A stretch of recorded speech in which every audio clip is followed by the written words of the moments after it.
जिंदगी में बंदगी तू कर नहीं,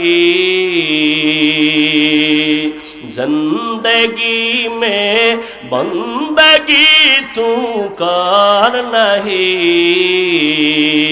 जिंदगी बे बंदगी शर्मिंदा है, जिंदगी बे बंदगी शर्मिंदा है। यहाँ हम सब मुसाफिर दिल ना लगा, अहले दिल की नजर से रूह करता जा। यहाँ हम सब मुसाफिर दिल ना लगा, अहले दिल की नजर से रूह करता जा।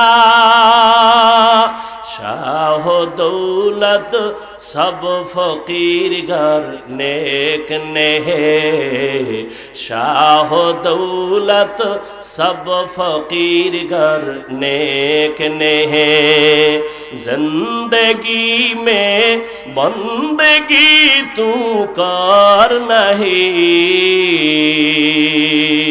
जिंदगी में बंदगी तू कर नहीं, जिंदगी बे बंदगी शर्मिंदा है, जिंदगी बे बंदगी शर्मिंदा है।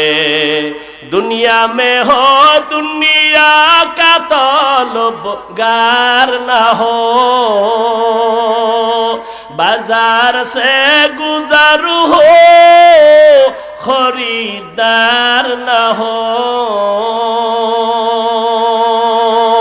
ये दुनिया एक मिसल कागज फूल है, ये दुनिया एक मिसल कागज फूल है, जिंदगी में बंदगी तू कर नहीं, जिंदगी में बंदगी तू कर नहीं, जिंदगी बे बंदगी शर्मिंदा है, जिंदगी बे बंदगी शर्मिंदा है, जिंदगी में बंदगी कुन बंदगी, बंदगी बे जिंदगी शर्मिंदगी। মানুষের গুণের নাম কি? জোরে বলেন। ইবাদতি মন গড়া কার আদর্শ? রহমতের নবীর আদর্শ। নখগুলো কেমনে কাটবি সেখানেও নবীর আদর্শ। কেমনে তুমি জামাটা বডির মধ্যে ঢুকাইবা, কেমনে খুলবা সেখানেও নবীর আদর্শ। খানার লোকমাটা কেমনে দিবা সেখানেও নবীর আদর্শ। নবীর আদর্শ মেনে তুমি ব্যবসা করো ইবাদত। যারা নবীর আদর্শে ব্যবসা করবে তারা দোকানে লিখবে না বিক্রি করা মাল ফেরত নেওয়া হয় না, বরং যারা নবীর আদর্শে ব্যবসা করবে তারা লিখবে অবশ্যই বিক্রি করা মাল ফেরত নেওয়া হয়। মদিনার নবী বলেন, ও দোকানওয়ালা, যদি কারো টাকা ফেরত দিয়া দাও, মাল রেখে দাও, আল্লাহর নবী বলেন ওই মাল দান করার সওয়াব আল্লাহ দান করবে। قال النبي صلى الله عليه وآله وسلم التاجر الصدوق الأمين مع النبيين والصديقين والشهداء। রহমতের নবী বলেন, সততার সাথে সত্য কথা বলে কাস্টমারের ধোঁকা দিবা না, দুই নাম্বারি করবা না, সত্য কথা বলবা, মিথ্যার উপরে কসম খাইবা না। যদিও দেখো তোমার কাস্টমার কম, কিন্তু যারে পাবি সে আর ছুটবে না, বলবে 1 টাকা বেশি নিল, লোকটা হাসা কথা কয়, মিছা কয় না। বরকত বেশি চলে আসবে। এরে নবীর উম্মত, আল্লাহর নবী বলেন সততার সাথে যারা ব্যবসা করবে আমি নবীর সাথে তারা জান্নাতে থাকবে। এরে নবীর আশিক, আল্লাহ পাকের কাছে দামি গুণের মানুষ। মানুষের গুণ হলো ইবাদত। এখন ইবাদত যে করব নবীর আদর্শ অনুযায়ী করব, কিন্তু কপাল বড় খারাপ, নবীর আদর্শ তো চিনি না।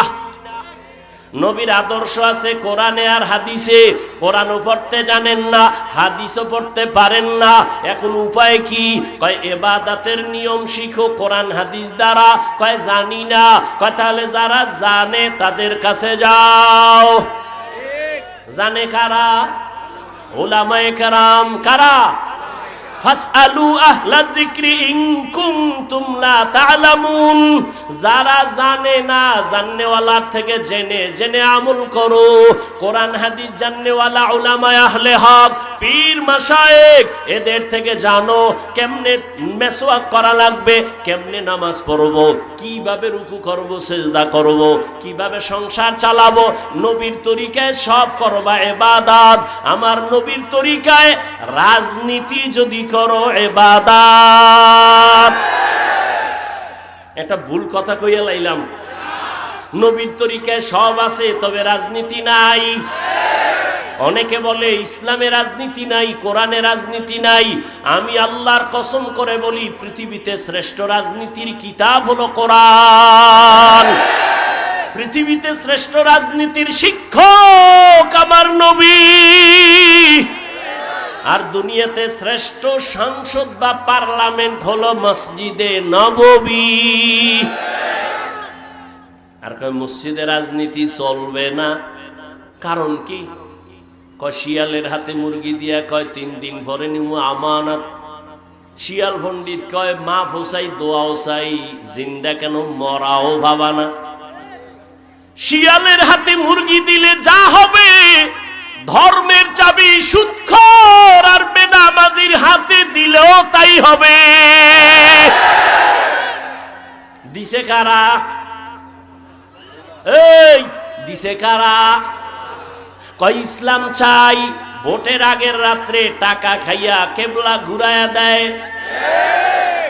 সবই ঠিক হইলে আর রস কইরা লাভ কি? আল্লাহ হেদায়েত দান করুন। গুণের মানুষ হইয়া মরো।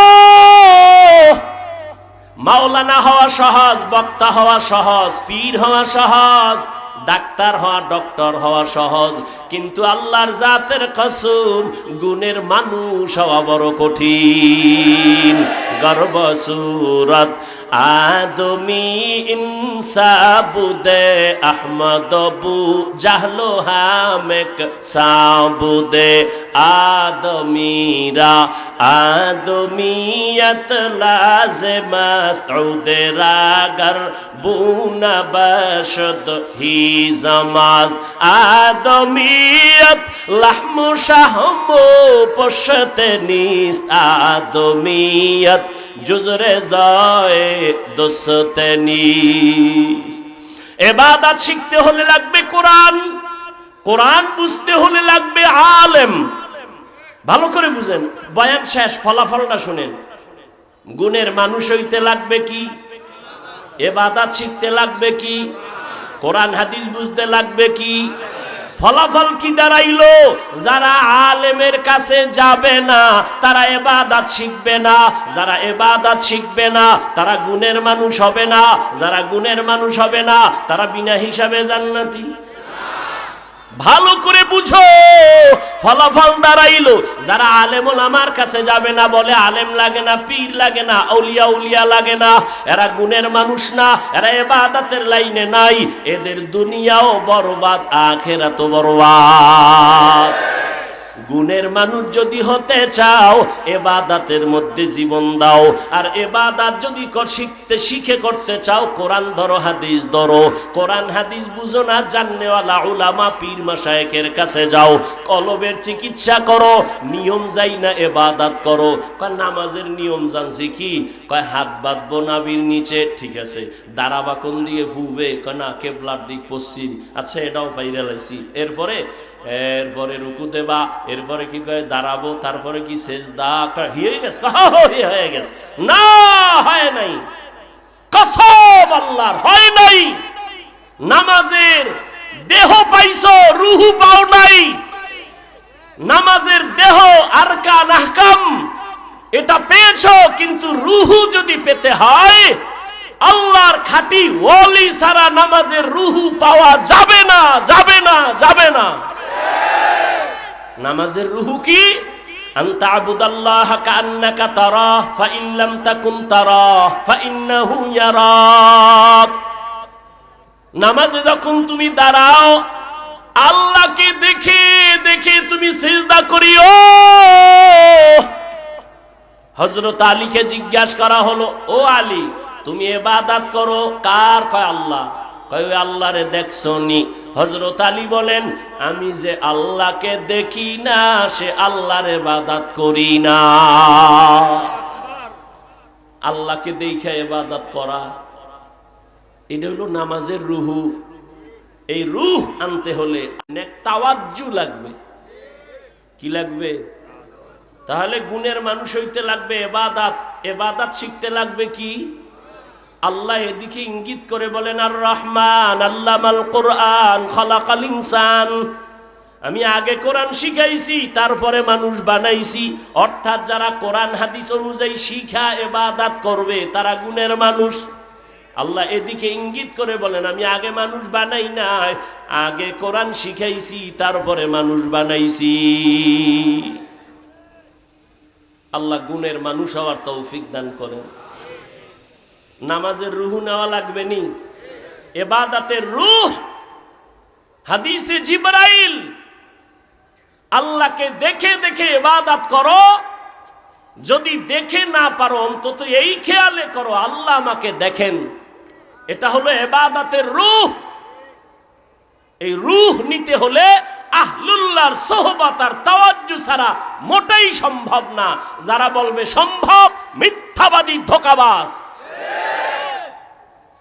আল্লাহ গুণের মানুষ হওয়ার তৌফিক দান করেন। সুবহানাল্লাহি ওয়া বিহামদিহি সুবহানাকাল্লাহুম্মা ওয়া বিহামদিকা আশহাদু আল্লা ইলাহা ইল্লা আনতা আস্তাগফিরুকা ওয়া আতুবু ইলাইক।